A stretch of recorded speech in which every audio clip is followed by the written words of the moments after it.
Amém. Tome seu assento e obrigado. Deus em Cristo lhe abençoe.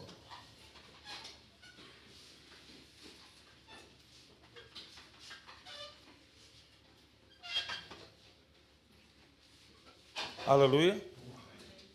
Ok, Esther, o livro que lemos, tem o nome, né, o título de uma mulher, o nome de uma mulher, Esther, uma rainha na Bíblia, uma rainha judia, né, num reino que não era judeu.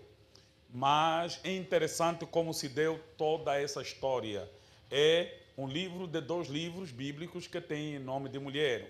Então, é o livro de Ruth, que é estrangeira, que se tornou alguém no meio do povo de Israel. E então o livro de Esther é alguém que se tornou alguém no estrangeiro, né? O livro das mulheres tem essa particularidade. Amém? Antes de continuar, de saudar aqui os com a Bíblia nas mãos. Aí, os alaridos. Amém? Deus abençoe por vossa vida e todos quantos foram convidados. Entrei logo para a palavra, né? Então, para também remir o tempo. O livro de Esther e de Ruth são os 2 livros bíblicos que carregam o nome de uma mulher, ok? Então, alguns fazem acusação às escrituras dizendo não ser um livro, né, de mulheres, é um livro contra mulheres, é um livro machista. Mas num livro machista e tem livros com nome de mulher, é incrível, né? É incrível que assim fosse, porque poucos livros têm nome de alguém, ok? Poucos livros têm nome de alguém. Os livros de Paulo não têm nome de Paulo, certo? Tem até nomes, né, dos discípulos, Timóteo, Filemão, Tito. Tem os livros de Samuel, né? Não tem livro de Davi, não tem livro de Moisés, ok? Mas tem livro de Ruth e tem livro de Esther. Quem foi Ruth? É interessante que é uma estrangeira que se torna uma mãe em Israel. E isso é profundamente interessante, porque ela é estrangeira que ganhou espaço no meio do povo de Deus, para dizer que Deus não trata como estrangeiro os estrangeiros, né? Em Deus não há acepção de pessoas. As pessoas ganham o lugar que elas conquistam, ou que pela graça de Deus, Deus os concede. Enquanto o livro de Ruth é um livro de uma estrangeira que ganha um grande espaço no povo de Israel, o livro de Esther é o livro de uma judia que ganha grande espaço no estrangeiro. O que acontece, na verdade, foi que o rei Assuero, né, dos Medo-Persas, ali ele era casado com uma certa mulher, a rainha Vasti. Esta rainha bonita, formosa, né, mas de um coração feio, um coração sem caráter. O marido estava numa festa e então o rei Assuero, desejava então apresentar sua linda esposa, a rainha Vasti, aos convidados. Então ela, achando que isso seria o deboche, né? Naquele meio do marido embriagado, ela então resistiu se apresentar como ordenou o rei. A mulher não veio. Imagina você sendo rei, recebe teus amigos, o presidente de Angola, recebe os presidentes do Egito, recebe o presidente do Congo Democrático, da África do Sul, o presidente dos Estados Unidos da América, no palácio presidencial, em festa, e manda chegar a tua mulher dá o recado, não quero, não vou vir, né? Envergonhou o rei na presença dos outros príncipes, na presença dos outros grandes homens. Então o rei ficou muito chocado, bebedeira lhe passou, talvez, né? Pelo desrespeito, a bebedeira do rei passou, que a mulher lhe tenha resistido na frente dos homens, para dizer que o livro de Esther começa com uma jovem não sábia, com uma mulher não sábia, que não precisa e não deve ser imitada. Embora o seu ato inicial, do ponto de vista moral, parece ser de uma resistência quase que revolucionária, né? Se ela fosse do povo de Deus, poderia surgir que ela não queria se envolver naquele banquete do pecado, então resistiu, não queria se envolver com o erro, ainda que isso lhe custasse o reino, ainda que nisso tenha havido um exemplo que de um lado pode parecer positivo, o seu modo de agir foi tratado como negativo, como desobediência, como falta de sabedoria, como resistência ao rei, como falta de respeito. Então os conselheiros do rei disseram: rei, é melhor o senhor pegar a Vasti e divorciar-se dela. Arranca ela da sua vida. Porque não adianta que uma mulher lhe resista na frente dos outros grandes. E o pior não é que ela tenha te resistido. O pior é que todas as mulheres em casa vão imitar a rainha, a primeira dama. Vão fazer conosco também o que a rainha fez. Mardoqueu, que tinha uma sobrinha linda, que os pais já não estavam vivos, ela criava a sobrinha Hadassa, né? A Hadassa, e então ela diz: Hadassa, minha sobrinha, olha, você é linda demais, tens beleza de rainha, tens perfil de rainha, tens comportamento de rainha, pertences ao povo do rei dos reis e senhor dos senhores, você vai e se apresenta e você será esposa. Então ali Hadassa foi e se apresentou. Dentre todas as outras moças, rei Assuero amou profundamente Hadassa e tomou ela como esposa, e aí ganhou o nome Medo-Persa Esther. Então ganhou o nome Esther, e ali ela se torna a rainha do reino. Só que acontece que aqui tinha um cara maluco chamado Amã.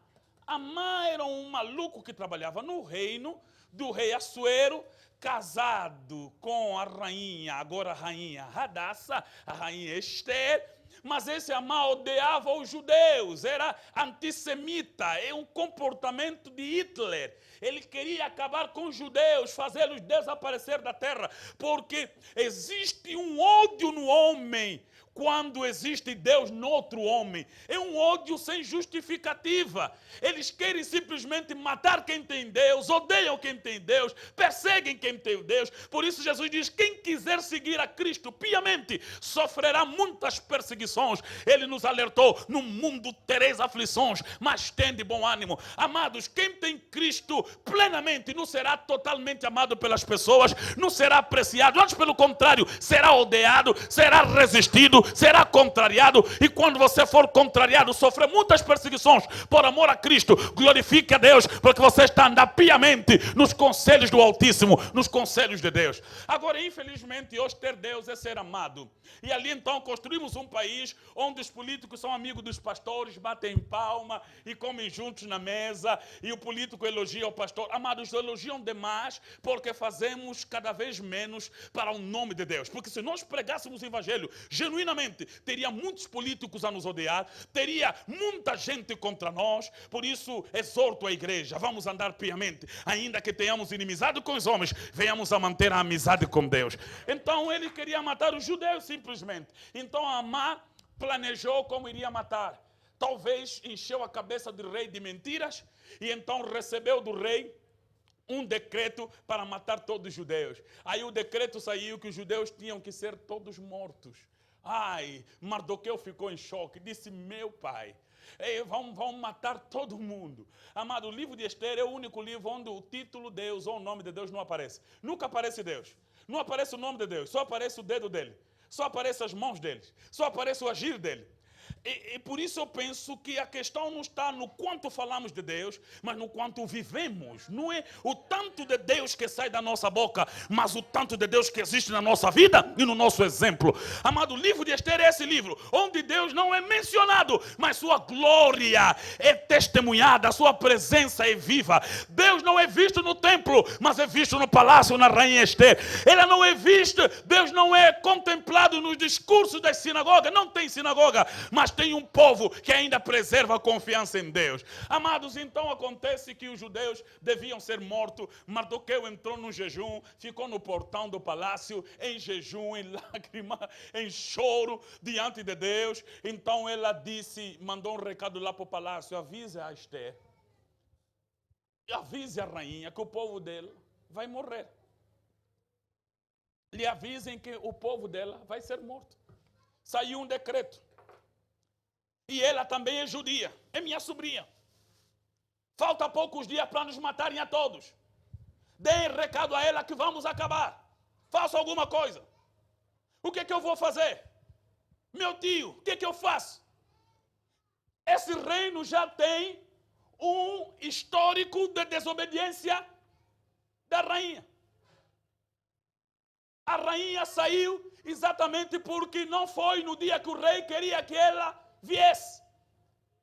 A Esther, quando nós lemos o livro de Esther, e talvez no domingo vou aprofundar mais esse aspecto, nós vemos que as circunstâncias em que Esther estaria em grande perigo é contrária à circunstância em que Vasti se colocou em perigo ao ponto de ser arrancada. Vasti não foi no dia que devia ir. Agora Esther precisa ir no dia que não deve ir. Porque o rei estava fechado numa sala e ninguém podia entrar nessa sala se o rei não o chamasse. A não ser que essa pessoa vindo por sua própria vontade, resistindo à orientação, o rei ali veio entrar, levantasse seu cetro e lhe apontasse para lhe salvar a vida. Agora o rei está fechado numa sala, o dia da matança dos judeus está a chegar, Mardoqueu no portão está de jejum a dar recados na sobrinha, faça alguma coisa, porque é por essa razão que foste colocada ali dentro. Agora ela está em choque. Uma já lhe sengaram, lhe expulsaram, exatamente porque não foi no dia que devia ir. Eu agora vou ser expulsa porque estou a ir no dia que não devo ir. Acho que o rei entraria em colapso. Só arranjo mulher que vem quando não quero e não vem quando eu quero. E essas são dois tipos de mulheres também. Encontramos duas espécies de mulheres também. Aquelas que fazem o que o marido não quer e aquelas que não fazem o que o esposo quer. Você é qual delas? Há quem cobre as duas. É sempre o contrário. O marido quer uma coisa, ela não faz. Quando o marido não quer, ela faz. Misericórdia. Aleluia. Então Esther pegou, colocou as moças dela de jejum. O tema dessa conferência é Desperta-te, mulher. Amado, rainha Esther, para ser colocada no palácio, ela tomou pão de leite, pão de uva, pão de morango, tratamentos com os produtos mais intensos de um reino. Ela cheirava comida em pessoa, ela era comida andante, cheiro de fruta. Ela foi tratada da melhor maneira para se apresentar ao rei. Vivia no palácio, tinha comida todos os dias, legumes e fruto, carne de toda espécie. Mas chegou o momento em que o seu povo estava a passar por necessidade. Ela se privou de comidas, privou as moças delas de comida. As moças não eram judias, eram lá de Medo Persa, mas ela disse: vocês vão fazer o que eu faço, ninguém vai comer. Mas por quê? 3 dias sem comer, porque meu povo está prestes a morrer e nós vamos entrar em oração e jejum. Mulheres que despertam, elas se privam de comida porque têm um desafio a enfrentar. Nós precisamos de mulheres como Esther, que não usam as condições externas para se condicionarem à preguiça, ou à morneza, ou à frieza. Há muita gente que jejua mesmo porque não tem comida. Não tem comida, então ela diz: estou de jejum. Isso não é jejum, isso é passar fome. Mas Esther é rainha. A comida lhe chega em contentor, tudo lhe é trago à porta. Mas ela se privou, disse: eu vou jejuar porque tenho um povo para salvar. Amado, quando começarmos a nos despertar, nós não vamos dormir como dormimos, nós não vamos fazer tudo o que fazemos, porque temos algo para realizar na nossa vida, na nossa família, e nós somos atalaias da nossa casa. Amadas, uma coisa é verdade: as mulheres são mais sensíveis do que os homens. Elas acabam se convertendo primeiro que os homens. Por isso as igrejas estão mais cheias de mulheres do que de homens. Mas infelizmente muitas mulheres vêm a igrejas, mas dormem. Elas são fracas, elas oram pouco, não batalham pela família, não batalham pelos filhos, não batalham pelos esposos, não batalham pela família, não choram pelas almas da sua casa perdida. A Bíblia, insisto, diz: aquele que não cuida dos seus, principalmente da sua casa, é pior que o incrédulo. É como se estivesse a dizer: eu não creio que Deus vai mudar meu marido, eu não creio que Deus vai mudar meus filhos, eu não creio que Deus vai mudar minha família, então não oro, não jejuo. Isso é incredulidade, pior que a do incrédulo. Porque você está diante de um Deus que transforma, mas você não crê nisso. E então o exemplo não está a vir de uma mulher que vivia no deserto, está a nos vir de uma mulher que vivia no palácio. E se privou de toda a comida. Amado, certamente, algumas de nós aqui, algumas de vocês que estão aqui, não se privariam de tanta comida se vocês estivessem na mesma condição. Só que Esther olhou para a sua condição, mas ela tinha uma situação. Diga comigo, condição. Situação. Ela tinha condição. Na condição ela era rica, mas na situação estava em perigo. Ali, quando você tem uma condição e tem uma situação, você precisa deixar que a tua condição se conduza pela situação que você está a viver. Qual é a situação que você está a passar ou que a tua família vai passar? Vocês percebem? Então ela tinha uma condição, ela era rica, mas ela tinha uma situação, o povo dela estava sendo levado à matança. Como é que eu me comporto nesse momento? Eu tenho uma condição, eu até tenho um marido, mas meus filhos estão a ser levados à matança. Eu até tenho uma condição, trabalho, mas meus irmãos todos vivem no desemprego. Eu até tenho condição, estou salvo, mas toda a minha família está no pecado. Essa é a minha situação. Como eu me comporto? Eu não posso fazer uso da minha condição para ficar relaxado. Aí Mordequeu disse: levanta-te, desperta-te, Esther. Quem sabe que Deus te colocou aí dentro por causa deste dia? Amados, há muitas que não percebem que a razão por que Deus lhe colocou na condição em que ela está é por causa de uma situação que Deus previu que iria surgir na vida dela. Mas Deus faz muito isso. Deus viu que um dia haveria fome. Israel, que tinha promessa de subsistência, ia passar fome. Pegou, tirou José, lhe levou no Egito, lhe fez passar por situações terríveis, lhe colocou lá como governador. Quando a fome chegou, o povo de Israel não comprou comida, recebeu de graça. José entendeu isso muito mais tarde, quando chamou os irmãos e disse: olha, vocês me venderam para a vossa própria salvação. Se eu não viesse ao Egito, vocês passariam fome. Então Deus se antecipa. Ele te colocou na condição em que você está, te salvou primeiro que o teu irmão, que o teu pai, que a tua mãe, porque ele sabia que a situação, a condição em que você estaria seria de interceder pela família, de mudar a família, de influenciar a família. Oh, aleluia! Deus não te salvou apenas para que você fosse salvo, não só, mas também para que por meio da sua vida, outras vidas alcançassem o mesmo testemunho e glorificassem ao Deus que está nos céus. Quem crê nisso, diga aleluia.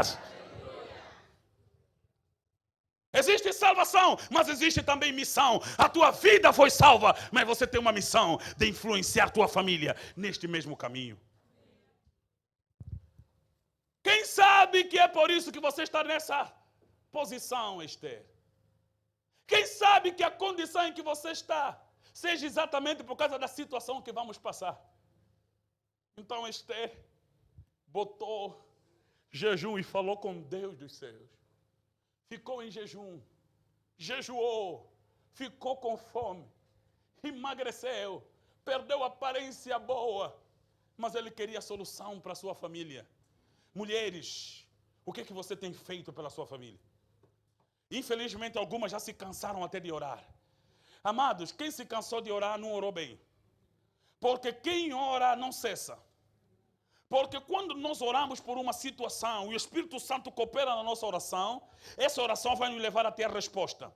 E sempre que você ora e a resposta não chega, essa oração te fortalece para a próxima oração, e aquela oração te fortalece para outra oração, até que a última oração traga a resposta da oração. Amados, quem disse não, já orei, eu disse não, a tua oração não estava certa. Porque se você não orou para receber a resposta, você orou para continuar a orar até que a resposta chega. Amados, Deus está participando da oração que você faz com fidelidade. Por isso alguns vão orar 15 anos pela conversão do marido, vão orar 20 anos pela conversão dos filhos, mas eles nunca param de orar. E à medida em que eles oram, eles são fortalecidos a continuar na oração. Para mim a oração é tipo tomar banho. Todo mundo que toma banho quer ficar limpo, mas só tomar banho já é bom. Senão as pessoas não iriam na piscina, porque as pessoas que vão na piscina normalmente não querem ficar limpo, só querem mesmo tomar banho. Nunca vi ninguém que foi à piscina para tomar banho para ficar limpo. As pessoas que vão na piscina vão mesmo fazer piscina, porque só tomar banho é prazeroso. Para mim a oração é a mesma coisa. Eu vou orar para Deus me responder, mas só orar já é bom. Vocês percebem? Então ore. Ai, mas eu orei e não aconteceu nada. Aconteceu alguma coisa, oraste. Aleluia! Oh, glórias a Deus! Permaneça na oração, não saia da oração. Aí chegará um dia, como chegou com Esther. Esther disse, agora estou convicta, fiquei 3 dias, agora vou entrar. Rainha, talvez uma moça, rainha, com todo o respeito, vais morrer, rainha. Há pouco tempo chegaste no palácio, viste a Vasti, o rei lhe amava com todas as suas forças. Mas lhe deixaram, largaram, rainha. Não vá, ora só, Deus vai agir. Não, Deus com quem eu falei, Ele já agiu antes de eu orar. Ao me colocar aqui no palácio, já me fez resposta da oração que eu fiz hoje. Amados, é importante os irmãos entenderem algo. Sempre que você vai estudar a Bíblia, por isso eu preciso terminar o livro, a oração é resposta, preciso terminar esse livro. Sempre que você vai orar, e mesmo nas escrituras, você vai aprender algo sobre Deus. Muitas orações bíblicas, ou na Bíblia, elas foram feitas encontrando já a resposta de Deus. Ou Deus projetou a resposta antes da oração. Aleluia. Qual é o exemplo que eu pego para vocês? Meu Deus. São tantos exemplos. Mas deixa eu pegar um que vocês conhecem, uma história bíblica. Deus havia dito a Abraão, o povo que nascerá de ti será escravo por 400 anos no Egito. Depois eu lhes tirarei com mão forte de lá e lhes levarei à terra. Aí então José, por uma salvação, leva o povo no Egito, que fica lá depois da sua morte. O próprio José, sabendo da promessa, disse, quando Deus vir vos buscar, não me deixam aqui, levam também meu osso. José estava falando, me levam também, mesmo morto, mas me levam. E José foi, quando saíram da terra, mesmo na caixa com osso foi. Mesmo morto, passou o Mar Vermelho e os vivos não passaram do Egito. Né?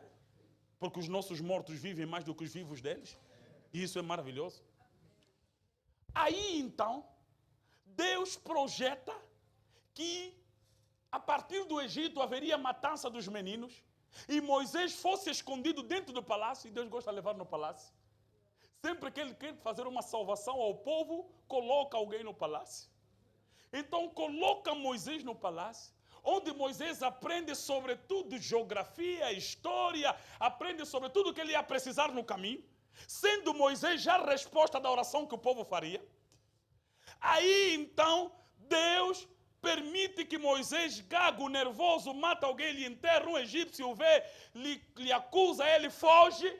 Aonde Moisés vai, Deus começa a preparar Moisés para voltar espiritualmente, já que ele foi preparado na ciência no Egito, agora foi sendo preparado no espírito, no deserto lá, nas terras de seu sogro. Aqui o povo está a orar, o povo está a clamar, liberta-nos Deus. Aí Deus vai a Moisés e diz, olha, ouviu o clamor do povo, volta. Nota que o clamor que o povo fez já encontrou Deus a preparar Moisés para ser ele a resposta da oração que eles estavam a fazer. Ou eu estou a dizer que a oração que você vai começar a fazer agora, Deus começou a preparar a resposta antes de você fazer. Então a rainha Esther entendeu que ela era a resposta de uma oração ou de um problema que Amã estaria para causar. Deus se antecipa. O problema que você vai ter amanhã, Deus preparou solução hoje. Agora o que eu devo fazer? Desperta e seja ferramenta de Deus ou na mão de Deus para essa solução. Amados, o que falta em muitos de nós é apenas agir na direção da fé. Uma fé que se move, uma fé que se levanta, não teme e enfrenta. Por isso, desperta-te, mulher. Acorda, sai daquele conformismo, sai daquela vida, é mesmo assim, já está mesmo assim, já é mesmo assim, é para ser mesmo assim, não vai dar nada. Mas levanta-te. Entra no corredor da morte. Você sabe o que Moisés sabia sobre Faraó? Faraó é terrível, é um império. Um homem poderoso, ele é rei, vai me matar. Ele fugiu. Sabe para onde que Moisés estava a voltar? Para a terra de onde ele fugiu. Quando ele estava sozinho, fugiu. Com Deus, voltou. Eu estou a dizer que Moisés voltou para a terra de onde fugiu. Então, existe dois Moisés aqui, o que foge e o que volta. Qual é a diferença entre o que fugiu e o que voltou? Não havia diferença em Moisés. Só que o que fugiu porque ele era juiz por suas próprias forças. O que voltou já tinha uma vara na mão, já tinha um chamado no espírito, já tinha uma convicção de Deus, já tinha também um irmão chamado, já tinha uma coragem divina. E quando chegou lá, diz: o Deus dos hebreus nos encontrou. Quem é esse Deus dos hebreus? Deixa o povo ir. Agora Moisés está a falar: eu voltei, estou a vir buscar todo mundo, estamos a ir embora. Amado, que problema é este? Fugiu por matar o homem, mas voltou para ir buscar todos. O homem lhe causou problema, mas agora todos os homens lhe causou coragem, porque ele estava agora debaixo da glória de Deus. Agora, como é que nós agimos em relação aos problemas que vivemos, mamás? Como é que nós agimos, mulheres? Nosso povo está a sofrer, os filhos estão a ser levados na maldição, os maridos estão a ser levados pelas segundas, terceiras, mas ninguém age. Ninguém faz coisa alguma. E Deus colocou na mão das mulheres a construção dos lares. Não é para olhar simplesmente, está aí, deixa só ir já, ele mesmo é malandro. Esse malandro é o homem com quem você casou. Por que ficou malandro? O que você faz para que ele volte? Teus filhos estão a ser levados, o que você faz para ele mudar? Eu desconfio que muitos cristãos ainda não creem no poder da oração. Não creem no que a oração pode realizar. Sabe o que aconteceu com Esther? Ela se levantou, magra, feia, de jejum, sem banho de leite, sem banho de morango, sem todas aquelas maquiagens que fez o rei lhe gostar. Entrou na sala do rei, entrou para a morte. Quando o rei lhe viu, procurou o cetro rápido, agarrou no pau. Essa eu não perco. Não lhe mandei vir, mas entra. Aleluia! A que lhe mandei vir não veio, lhe expulsei. Mas a que não lhe mandei vir, mesmo vindo, te recebo, vem. Desrespeitaste, mas estás a vir com uma unção do alto. Quebraste uma regra, mas estás a vir com graça. Quebraste lei, mas estás a trazer graça sobre graça. Receba o cetro. O que é que queres, minha rainha? Peça qualquer coisa. Ainda lhe disse, peça qualquer coisa. Mesmo a metade do reino eu te darei, minha querida amada. Fale alguma coisa. Amados, aquilo não era poesia, era poder da oração. Não era beleza, era o jejum. Era uma mulher que despertou. Vocês conseguem perceber? Amém. Aleluia! Amém. Amados, há mulheres aqui que vão nos quimbandas, lhe dão lá uns fios, cozinham lá não sei o que, boxa do esposo, quando volta marido, só quer ela. Marido fica em casa, chega às 18 horas, sai 17, chega às 18, chega às 18. Senta em casa. Fitiço. É que? Sangue de galinha, um pó aí sujo, um osso de um pássaro qualquer, não sei, qualquer coisa que fazem, daquelas mixórdias todas. Uma garrafa, né? de whisky que alguém bebeu, vamos meter marido aqui, agita, mete em casa, mete sei lá onde, marido depois começa a ver bonita a senhora, cola, fica em casa, não sai. Feitiço. Coisas da terra. Isso não é feitiço, tem que falar bem, é feitiço. Não pode ter o i, porque, amém? Se falar é feitiço, isso está no dicionário, tem que ser feitiço. Coisitas da terra. Amados, eu começo a pensar, uau, como é que essas senhoras conseguem acreditar que um pano enrolado, com um pó, com um não sei o quê, marido dele vai lhe gostar, vai até lavar roupa, vai até lavar a cueca, não vai lhe deixar. Feitiço. Eu tenho algo maior. Oração. Eu não estou a falar com alguém que mata galinha, deixou de matar pombo e cordeiro, deu sangue dele, o sangue do cordeiro que tira o pecado do mundo. Estou a falar de um ritual feito há 2000 anos atrás, numa cruz. Não é sangue de pomba, de pato, é sangue do cordeiro. É diante deste que eu oro e digo, Senhor, olhe para a minha vida, olhe para a minha casa, olhe para os meus filhos, olhe para o meu marido e age em nós. E simplesmente não consigo crer. Não tenho fé que ele vai mudar. Não tenho fé que os filhos vão ser transformados pelo poder do sangue que justifica, pelo poder do nome de Jesus que vence todas as forças demoníacas. Eu não tenho convicção disso. E amado, pior seria orar com incredulidade do que não orar. Melhor seria não ter orado, se você vai orar sem fé. E sempre que você ora com fé, você começa a agir na direção da oração que você fez. Outro grande problema de quem ora é que ele ora, mas vive como quem não creu no que ele orou.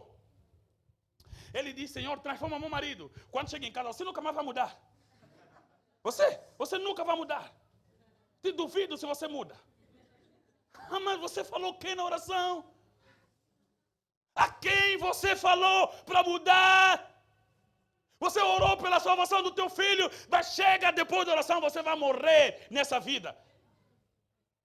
Amado, mas você viveria diferente. Você dobrou seu joelho, saiu lágrimas, lagrimou, 3 dias de oração sem cessar. Chega na cara do menino, ladrão, lhe diz, você vai parar de roubar. Só se eu não sou tua mãe, não tem um Deus nos céus que transforma ladrão em homem de Deus, você vai mudar.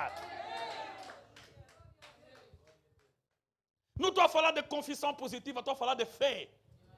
Estou a falar de convicção positiva, porque em Deus tudo é positivo, até o negativo. Sei que há nele. Ah? Então tudo é positivo. É positivo com positivo, depois dá lá luz forte. Ou não? Não amassa terra, só amassa céu, tudo. Não precisa de nada mais. Desperta, mulher. Você está a orar que o seu marido mude? Comece a agir na direção dessa mudança. Comece a lhe servir como se ele já tivesse mudado. Comece a falar com ele na convicção de que ele mudou mesmo. Está a tratar dos teus filhos, trate do mesmo jeito. Quer que a tua sogra mude, comece a lhe tratar como se ela já tivesse mudada. Amados, trate de viver na direção da oração que você está a fazer. Aleluia. Comece a confessar as palavras de Deus. Não há coração tão duro como de pedra que Deus não quebre. Não há pecado tão escuro como de escarlata que Ele não torna como branco de neve. Aleluia. Nós precisamos entrar nessa dimensão. Esther entrou naquela sala e o cetro estava apontado. Peça qualquer coisa. Até metade do reino, minha filha. Em outra palavra, você já é minha esposa, o reino já é seu. Mas eu vou te dar metade se você pedir. Pensa o quê?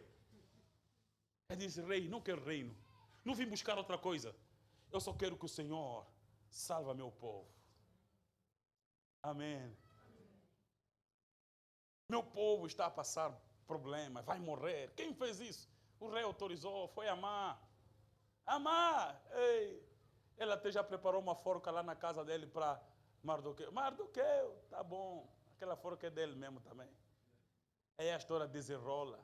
Amã preparou uma forca para ele mesmo. O povo de Israel foi livre. Porque uma mulher despertou, compreendeu que a posição em que Deus a colocou seria para livrar outras pessoas. Amados, deixa eu concluir com esse pensamento.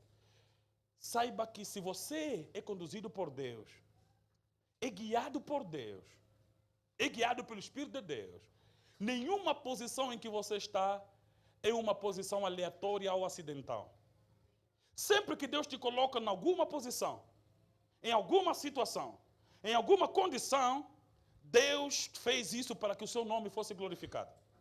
Nem que essas situações pareçam má, Deus te colocou para alguma coisa. Se você viver com essa mente, nada mais vai te afetar. Você vai compreender que todas as coisas juntamente cooperam para o bem daqueles que amam a Deus. Quando você passa por uma situação e você compreende que Deus me deixou passar por isso para que alguma coisa glorifique o seu nome, amados, até problemas vão te levar você a glorificar o nome dele. Infelizmente, os cristãos, principalmente do neopentecostalismo, principalmente por causa do neopentecostalismo, entraram muito para a atribuição do diabo. Diabo, feitiço. É o mal, está amarrado. Se você ler o Antigo Testamento, você vai ver que o diabo é pouco mencionado. Mesmo quando o diabo influencia na tentação, ou no problema, na provação que Jó passou, Jó nunca mencionou o diabo. Diabo é que orquestrou tudo, propôs tudo, mas Jó nunca mencionou o diabo. Mesmo quando vai reclamar, diz Deus me deu, Deus tirou. Ele não fala Deus me deu, o diabo tirou. Diz Deus me deu, Deus tirou. Aleluia. Ele sempre reclama com Deus, nunca fala com o diabo. Porque o diabo também só lhe deram permissão para atacar. Por que atacar quem só lhe deram permissão e não aquele que permitiu? Deixa falar com quem permitiu, porque ele tem todo o poder. Vocês conseguem perceber? Quando você lê o livro de Noemi, Noemi volta para a sua terra, diz assim, Deus me castigou muito. Por que ela não falou é o diabo? Disse, Deus me castigou muito. Deus colocou um peso sobre mim. Deus tirou meus filhos. Deus tirou meu marido. Sempre Deus. Mas infelizmente aqui tudo é diabo. Se pancou é o diabo. Marido foi porque cozinhou mal. Diabo gosta de se meter na minha vida. Aí não trata bem o marido traiu, é o diabo, não é o diabo. Alguma coisa você precisa despertar em ti. Aleluia. Sim, diabo está, como disse o apóstolo, não desconsidere também os ardos de Satanás. Porque ele aproveita esses espaços para conseguir penetrar e influenciar todo um curso de uma vida. Porque a Bíblia orienta, não des lugar ao diabo. Amados, o poder do diabo só se manifesta quando você deixa de usar o teu poder. É quando o teu poder é estagnado que o poder do diabo surge. É quando você dá lugar que ele manifesta a sua força. Mas pela graça de Deus, o Senhor estará levantando um grupo de mulheres que não dão lugar ao diabo, não dão ocasião a Satanás. Oh, aleluia, estarão trabalhando em Deus, com Deus e para que Ele seja glorificado em todas as coisas. Deus está operando grande obra, até nas circunstâncias mais nocivas, terríveis que surgem na sua vida. Deus está trabalhando para o seu bem. Mas não fique calada, dobre o joelho. Aleluia. Duas coisas Esther fez. Quando Mardoqueu, seu tio, lhe informou do perigo, e lhe alertou de que ela estava aí dentro, exatamente porque Deus quis assim, para a salvação do povo. E que se ela não fizesse isso, Deus enviaria outra salvação de outro sítio. E ela pereceria ali dentro. Acabaria tudo. Então, ela fez algo. Orou e agiu. Orou e agiu. Outra grande tragédia da igreja evangélica é que ela ora no lugar de agir e às vezes age no lugar de orar. É uma tragédia na igreja. Amém? O orar tem seu espaço, o agir também. Amém? De tal maneira que sempre que você age, ora. E sempre que você ora, age. E uma não substitui outra. E orar tem de ser antes de agir. e nunca depois de ter agido e falhado. Outro grande problema de pessoas que vão orar é que elas, depois de terem agido tanto, viram que orar era a única solução. Eu também me havia orar, é mesmo já a terceira vez que eu perdi meu filho, por isso estou a vir orar. E não via chorar no primeiro, por quê? Ah, não, isso já é a quinta vez, por isso vim mesmo pedir oração. Por que não oraste antes da primeira vez? Vocês percebem? Oração é antes. Oração elucida o agir. Quem ora age bem. Sair da oração para agir potencia o agir, fortalece o agir, engrandece o agir. Por isso, quando Esther entrou para agir, o agir recebeu bênção, porque ele orou antes do agir. Está nervosa, primeiro age. Estraga, depois vai orar para reparar. Não faz isso. Quando você coloca na tua mente agir e você ora, você pode receber da oração uma orientação, não age. Muitas vezes o povo tentou agir e orou. Diz, vocês se calam. Minha é a guerra. Oh, mas esse Deus que diz minha é a guerra, noutras guerras falou, vocês vão. Guerreiam. Moisés sobe no monte e ora. Josué vai lutar. Num dia você tem um Deus que está dizendo minha guerra. Ninguém luta, eu vou lutar. No dia Deus está a mandar, lutem. Eu vou ajudar. Amém. No outro dia, com Gideão disse, vão à guerra, só 300. Quando eles chegam para lutar, já encontraram todos mortos. É assim que eu gosto de lutar. Vocês só vieram assistir luta. E os 300 voltaram, vencemos. Deus está a lhe falar, assistiram. Eu sim fiz. O pão de Gideão girou aqui e matou todos. Aleluia. Esse pão que é Jesus. Glórias a Deus. A espada afiada que vence os nossos inimigos. Então, para você saber que hoje é dia de agir e hoje não é dia de agir, como é que você sabe? Oração. Algumas pessoas que agem errado usam o que Deus lhes falou ontem para fazer hoje. Ontem Deus me falou mesmo para agir. Então hoje vou agir. Aquele agir era de ontem. Você está a perceber? Não, Deus me mandou calar ontem. Deus te mandou calar ontem. Hoje tem outra orientação. Entra para o quarto de oração. Porque hoje Deus pode te falar, agora fala. Essa é a razão porque eu não posso viver com os milagres de ontem, as respostas de ontem, porque nosso Deus vive hoje e tem orientações para hoje e quer te dar lucidez hoje. Ele não é um Deus estático, ele vive. Houve tempo que Israel disseram, é tempo de guerra, sobe. Subiram, venceram. No outro dia Deus foram consultar Davi. Senhor, subiremos? Diz, não sobem. Os homens já montaram as talas no dia que vocês subiram. Dá uma volta. Não subiram, foram a dar a volta. Venceram a guerra. Por quê? Porque Deus hoje pode falar só, sobe. A mãe vai falar, não sobe. Dá a volta. Porque ele é estratega na guerra. Ele conhece as estratégias de guerra. Desperta, mulher. Alguns estão a ver a família ir sem solução. Quero terminar falando, minha mãe é a primeira convertida de casa. Todos nós, inclusive meu pai, hoje pastor, é resultado da oração dela. Conheceram-se na alfataria. Meu pai era um alfaiate, que já não tinha dado certo com a primeira mulher, não convertido ainda. Aí meu pai converte a Jesus. Antes de se converter, minha mãe já era convertida, fica com a minha mãe. E tem o primeiro filho, que seria antes de mim.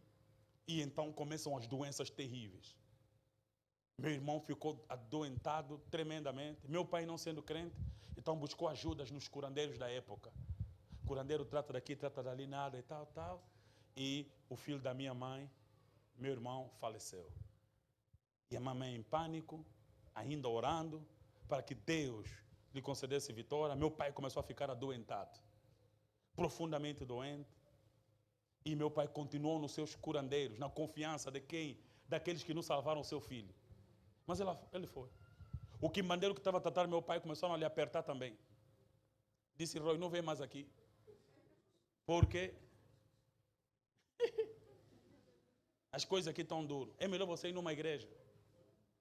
Aí, meu pai cumpre um ritual com ovos, como lhe orientaram. E aí, então, surge alguém às 5 horas da manhã, lá no cruzamento dos Kwanzaa com o bairro Ruiz. Lhe fala, meu senhor, vai só na igreja. Então, meu pai vai na Ieba, lá perto de casa. E na Ieba ele fechava os olhos, sentia uma agitação, não conseguia ficar na igreja e foi embora. Até que ele começou a ficar doente. E minha avó, então, levou meu pai, ou pediu que meu pai fosse para um Mbaza Congo para tratamento. No dia em que meu pai passou a noite na casa da minha avó, para pela manhã ir para o curandeiro ou quimbandeiro, ele teve um sonho. Que ele estava na mata com a mãe, com a minha avó nesse caso, e iam abrindo o caminho com a katana e saiu uma serpente e picou meu pai no meio do sonho. Ele caiu e aquilo revirou e apareceu um homem de branco. Ele disse, eu sou anjo da igreja da tua mulher. Eu sou anjo da igreja da tua mulher. Eu sou anjo da igreja da tua mulher. Não falou anjo do céu, é anjo da igreja da tua mulher. Se vocês continuarem por esse caminho, você não vai viver. Mas eu tenho um propósito contigo. Leia o livro de Isaías. Aí já não lembro do capítulo. Passou agora. E volte para Luanda e vai ter com o evangelista Gabriel da igreja da tua mulher. Meu pai acordou, era pela manhã, minha avó disse, vamos já, Roy. Disse, não. Arrumou as malas e pegou, foi no aeroporto esperar o voo militar, até que o voo chegou, ele pegou e voltou a Luanda, falou com a minha mãe, foram lá na Mãe Preta para procurar o evangelista Gabriel, não tinha voltado do trabalho, quando deixaram um recado, quando bateu aí noite, 21, 22, o evangelista Gabriel passou lá em casa e então conduziu meu pai à salvação. Pela fé em Jesus Cristo. Naquela noite meu pai orou a Deus, chorou diante da presença do Senhor, os barulhos dos gatos, das aves no teto desapareceram. Minha mãe disse que uma paz tremenda entrou em casa. Ele comprou sua primeira Bíblia, o livro preto. Aí os vizinhos que vinham lá em casa comer, os primos lá do Mbaza Magina, Mbaza Congo, todos ali dos Quimbele e outros, deixaram dele lá em casa porque agora meu pai estava em Jesus, já não pagava mais vinho nem nada, só estava em Cristo. Agora lia um livro preto, a luz do candeeiro de torcida. Aí ele estava em Deus. Minha avó veio lá e disse, você, feiticeira, está levando meu filho na igreja dos bruxos, esse livro preto. Só não sabia que as letras eram brancas, as revelações eram angelicais. Aí então meu pai prevaleceu em Deus. Nasci eu naquele ano da sua conversão. Dia 11 de novembro eles estavam a ser batizados, meu pai e a minha mãe. Dia 18, 7 dias depois eu nasci. Por isso digo que fui batizado 2 vezes, primeiro na barriga, depois fora, né? Só de brincadeira. Então, ali, meu pai viveu sendo um homem de Deus. Todos nós fomos arrastados na presença de Deus. Jorge Batista se converteu na adolescência. Aí cresci na adolescência, me converti. O meu irmão Guina, pregador do Evangelho. Jeremias, crente em Jesus Cristo. Peter, pregador, músico em Cristo. Garcia, homem de Deus lá no Brasil. Gesiel, crente, servo de Deus. Toda a família. Tudo começou com uma mulher que orou ao Senhor. Que o marido estava lá, apanhou, foi no Mbaza Congo para buscar ajuda, mas a mulher dobrou o joelho em oração, chamou as amigas como Esther, buscou o Senhor e o anjo da igreja dela foi lá no Mbaza Congo, entrou no sonho e lhe diz, volta, volta, por causa da oração de uma mulher. Hoje vocês têm um pregador, a nação tem pregadores, porque uma mulher pode orar, pode despertar, pode mudar uma história inteira de uma geração completa. Amado, Deus está à procura desses tipos de mulheres. Deus está à procura desses tipos de mulheres. Não tem compromisso com nada mais senão com a palavra. Não tem compromisso senão com a oração. Não tem compromisso senão com a história. Não tem compromisso senão com Deus. Se você é essa mulher, comece a orar agora.